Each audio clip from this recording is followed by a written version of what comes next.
Alors ces premiers 4000 km, il y a eu tout d'abord un bon mois de rodage, je pense.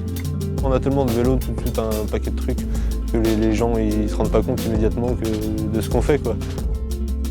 Il y a une facette dans le projet qui est assez marrante, c'est que du coup on est 6 personnes, et ce qui veut dire qu'on a forcément beaucoup de matériel. Ce matériel-là, on a pu l'éprouver quand même sur 4000 km. Il y a eu des casses, il y a eu des choses qui ont très bien tenu. Les vélos, par exemple, nos 3 vélos, n'ont pas crevé une seule fois.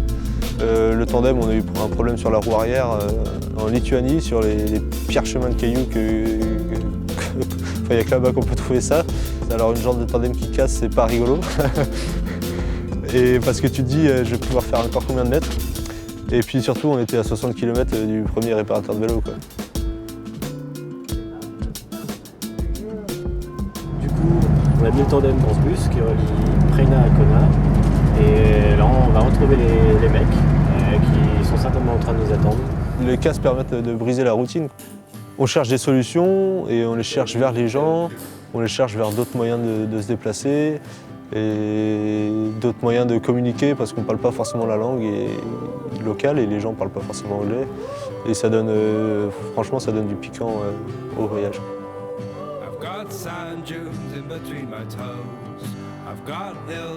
Typiquement, une journée, donc on se lève le matin, on prend le petit-déj, on range la tente, on prépare le fauteuil roulant, on emballe tout ça, on commence à rouler et le soir, vers 18h, on essaie de se bloquer ce temps-là, on cherche un endroit dormir. On a dormi à la Belle Étoile sous le porche d'une église.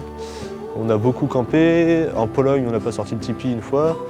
On a fait des bungalows humides, des bungalows propres et secs. On a dormi dans des chalets près de rivières en Lituanie. On a dormi chez l'habitant. Le premier accueil est un peu froid, ils se demandent d'où on sort. Et ensuite, à chaque fois qu'on part, c'est quand même de l'émotion. On se connaît à peine, mais on a du mal à se séparer. Ce sont des moments d'échange, de sourire, des moments de bonheur. Le tipi, c'est notre carte joker qui nous permet de trouver un hébergement là où il n'y en a pas. Lui, il est adapté. Gérard peut rentrer en fauteuil dedans très facilement, sans problème.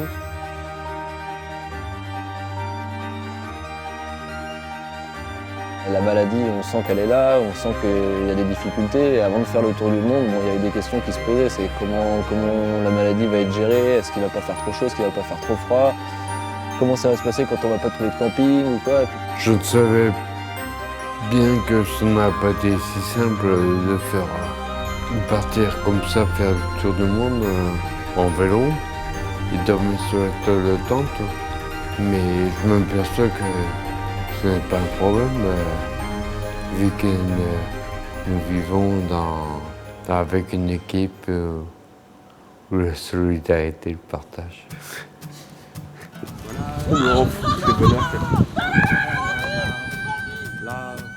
La Baltique, c'était un peu personnellement, mon petit objectif secret du voyage, et je pense à Thomas aussi, c'est enfin arriver à la mer et voir une horizon dépeuplée. C'était comme le début de la conclusion du voyage. Quand on arrive à la Baltique, c'est bientôt la Finlande. Et voilà, on va passer à autre chose.